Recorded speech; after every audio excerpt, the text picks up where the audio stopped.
Hello, akkam jirtan nageenyi keessan badhaadhaa isiniin jecha appilikeeshinii yookaan bilbila keessan keessatti developer option bilbilli keessan osoo isin gaafate haala kamiin develop option itti fayyadamuu dandeessu kan akkamitti develop gochuu dandeessu waan jedhu isin argisiisuudhaaf karaa peejii yuutuubii kiyyaa yookaan tiktokii kiyyaatiin isiniif dhufee jira.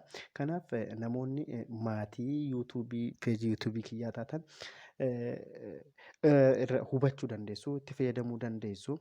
Kan hin ta'in ammoo like, share, subscribe gochuun dagatinaa isiniin jecha seetingii bilbila keessanii keessa seenuudhaan developer option bilbila keessanii argachuu yookaan akkamitti develop gochuu dandeessu waan jedhu isin argisiisaa jechuudha. Fakkeenyaaf system isa jedhu irra dhuftu bilbila keessan ol harkistaniin duubatti jechaadha.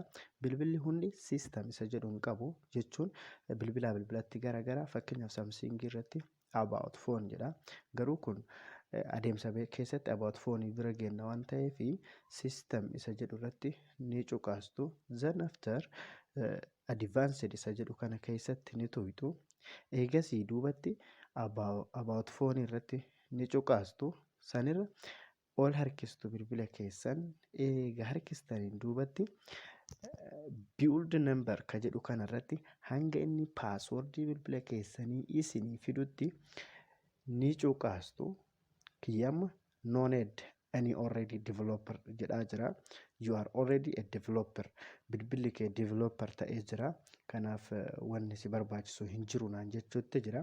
Garuu mootuu isin argisiisuuf jecha keessaa bahee developer optionii kiyya san off godhee isin garsiisa. Isa kana jechuudha. Isa kana on off yoo godhe ni cufata. Kanaaf developer optioniin haala kanaan develop gochuu ni dandeessu. Fakkeenyaaf off godhee jira. Keessaa baheeti about phone keessanii dhufa. Hanga inni passwordii bilbila keessanii isinii fidutti taap ni gootu build number zan passwordii bilbila keessanii ni bantu. Eega bantanii about phone keessaa gara duubaa deebitaniiti developer optionii keessa dhaqxu. Developer optionii keessa eega dhaqxanii duubatti wantoota barbaadan fakkeenyaaf USB fa'a haala kanaan on gochuu ni dandeessu. Bilbilli keessan salphumatti kompiitaroota garaagaraa wajjin akka wal qunnamee wal argatuuf jechuu kooti. Zan bilbilli keessan ammaasis ofii isaati siistamoonni bilbila keessanii akka dafee update of godhu yookaan akka isin gaafatu on gochuu qabdu. Automatic system update fi kalar moodiiwwan garaagaraa waan baay'eetu as keessa jira. Isaan san haala garaagaraatiin fayyadamuu ni dandeessu.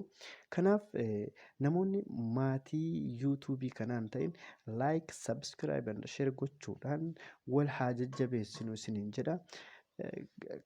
Koomentii yookaan yaada qabdanis nuu kaa'uudhaan yoo nuuf geettan jajjabina nuuf ta'a. Kanaaf nagaan nu turaa qananii fi sadoo keessa jiraadhaa isiniin jenna.